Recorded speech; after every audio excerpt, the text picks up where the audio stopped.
আপনাদের মাঝে আমার ছাদ বাগানের কিছু পুঁইশাক নিয়ে এসেছি। এই পুঁইশাকগুলো আজকে আমি রান্না করব। তো আমি এই পুঁইশাকগুলো সাধারণত কিভাবে রান্না করে খাই সেটাই আজকে আপনাদের সাথে শেয়ার করব।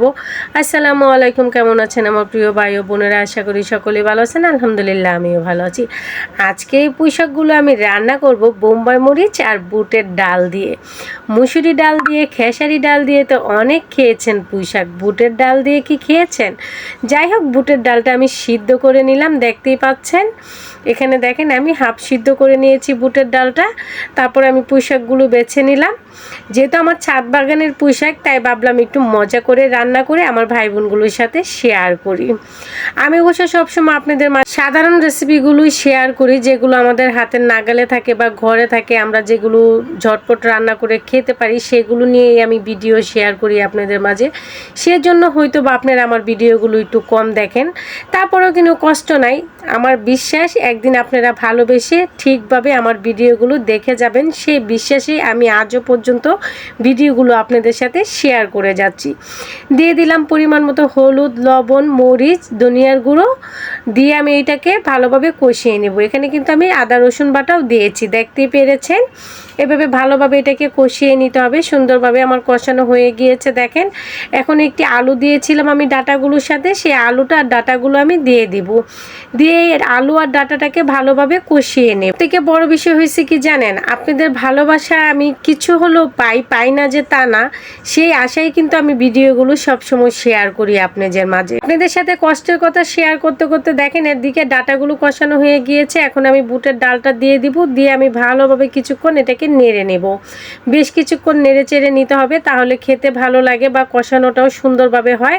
তো এইভাবে বেশ কিছুক্ষণ নেড়ে চেড়ে নেওয়ার পরে আমি বোম্বাই মরিচগুলো দিয়ে দেবো। এখানে আমি 3টা মরিচ নিয়েছিলাম দেওয়ার জন্য, কিন্তু পরে আমি 2টা মরিচ দিয়েছি, কারণ প্রচুর পরিমাণে জাল আর অনেক সুন্দর ঘ্রাণ। যখন আমি ভাঙতেছিলাম তখন এত সুন্দর পরিমাণে ঘ্রাণ বের হচ্ছিল, একদম ঘ্রাণে একদম পাকঘরটা ভরে গিয়েছিল। জানেন, ছোট হলে কি হবে, ছোট জিনিসের ধামাকা বেশি, কথাই বলে না মানুষে। বিশ্বাস করেন, এই ছোটো মরিচগুলোতে এত সুন্দর ঘ্রাণ আর এত ঝাল, মানে খুবই সুন্দর একটি ঘ্রাণ ছিল। যাই হোক, তার ভিতরে কষানো হয়ে গিয়েছে, আমি পরিমাণ মতো ঝোল দিয়ে দিয়েছি।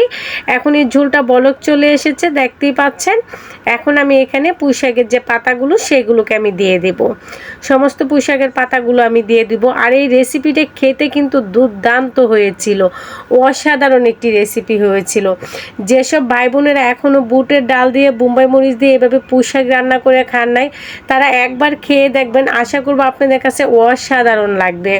কিন্তু বোম্বাই মরিচটা একটু গ্রানুলা নেবেন, তাহলে কিন্তু খেতে অনেক বেশি ভালো লাগে।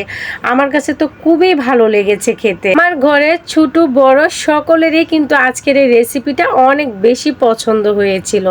তারপরে এভাবে নেড়ে ছেড়ে দেখেন, আমি কিছুক্ষণ ডেকে রাখার পরে প্রায় আমার তরকারিটা হয়ে এসেছে। এখন এটা নামিয়ে নেওয়ার পালা। দেখতেই পাচ্ছেন আমি কীরকম করে রেখেছি, ঝোলটা মাখা মাখা করে নিতে হবে।